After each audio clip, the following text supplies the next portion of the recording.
Bismillahirrahmanirrahim. Assalamu alaikum. Welcome to another video of chem-solve. Today we are going to record our second lecture of Introduction to Organic Chemistry.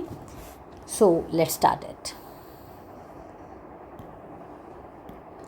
The name of today's topic is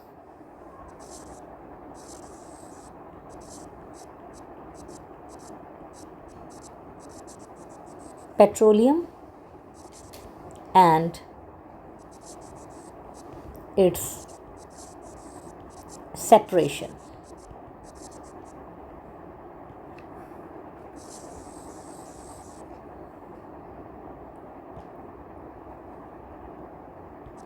First of all, let's understand what is petroleum.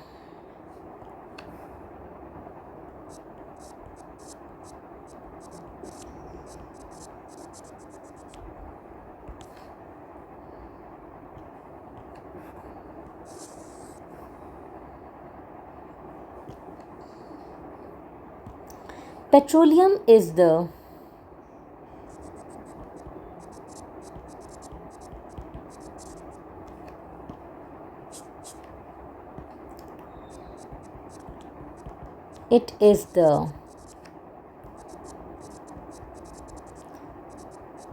naturally occurring mixture of organic compounds, you can say hydrocarbons, and more appropriately we should say hydrocarbons only.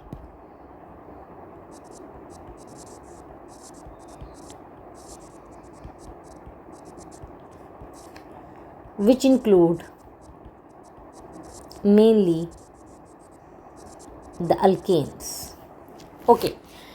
So from the definition of the petroleum, it is clear that it is a mixture of hydrocarbons. Now all of these hydrocarbons have different boiling point and they have of course different carbon number, and due to these different boiling point they have different uses.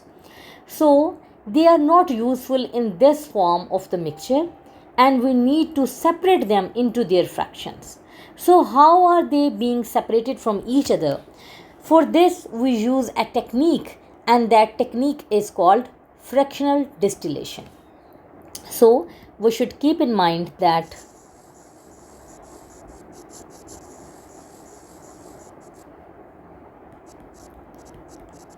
petroleum is separated into useful fractions by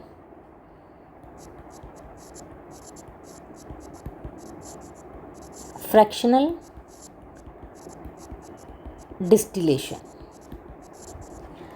Now let's understand what is fractional distillation actually.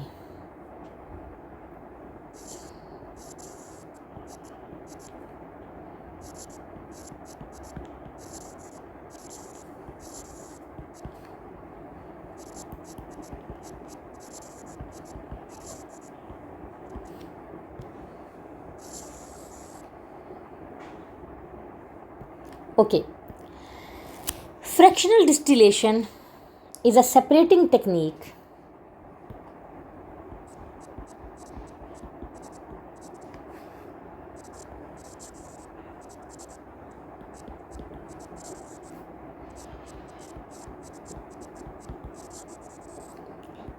in which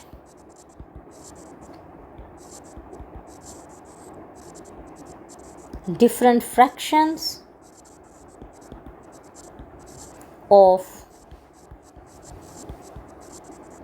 petroleum are separated from each other depending upon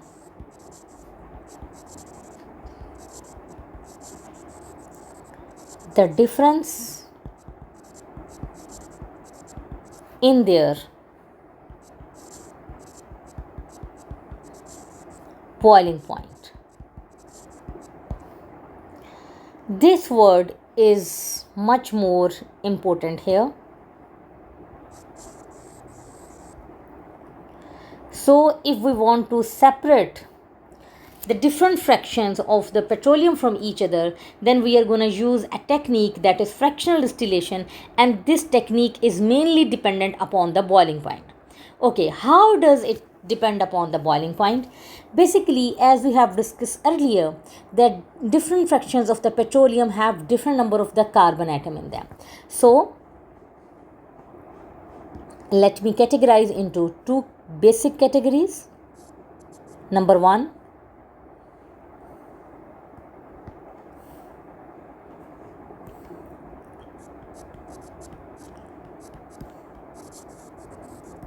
the lighter fractions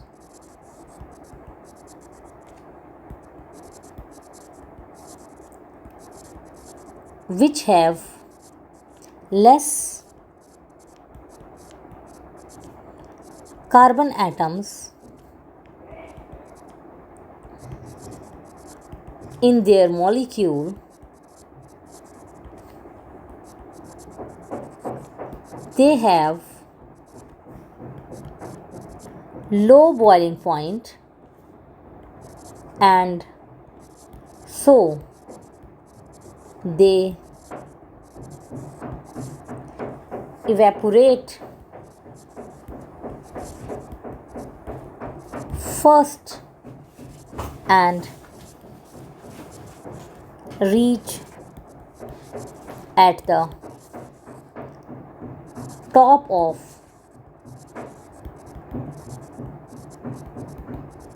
fractionating column.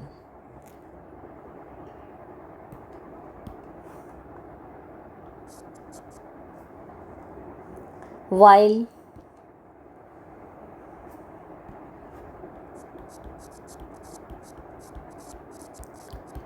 the heavier fractions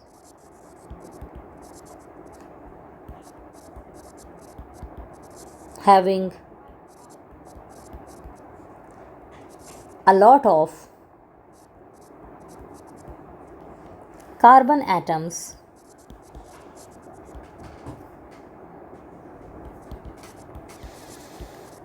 in their molecule, they have high boiling point,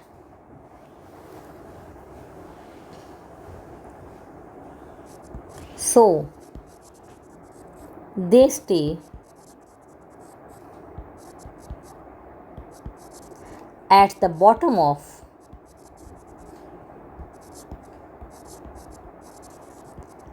fractionating column and evaporate late. This is the whole concept of the separation of petroleum through fractional distillation. So this is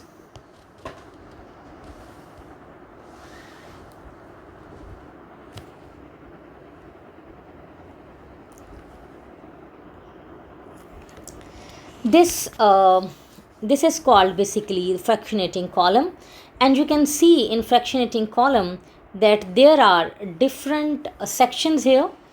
So the one that are at the top of the fractionating column, they have the low boiling point. As you can see, it has only C1 to C4 carbon, and the boiling point is basically up to 40. While the ones which are at the bottom of the fractionating column, they have almost 70 carbon atom and their boiling point is more than 350. So the boiling point is gradually decreasing when we move from bottom to the top of the fractionating column. At the bottom, the fractions are heavier and they have almost 70, more than 71 carbon atom, and their boiling point is also more than 350. But moving a bit up or bit top of the fractionating column, the boiling point is between 300 to 350, and carbon number also decreases to 20 to 35. And moving further, the carbon atoms are now 15 to 25, and the boiling point is 220 to 25, and so on. Carbon number 9 to 16, and the boiling point is 150 to 240. So look at, my student, that boiling point is decreasing gradually from 350 to 240 till here.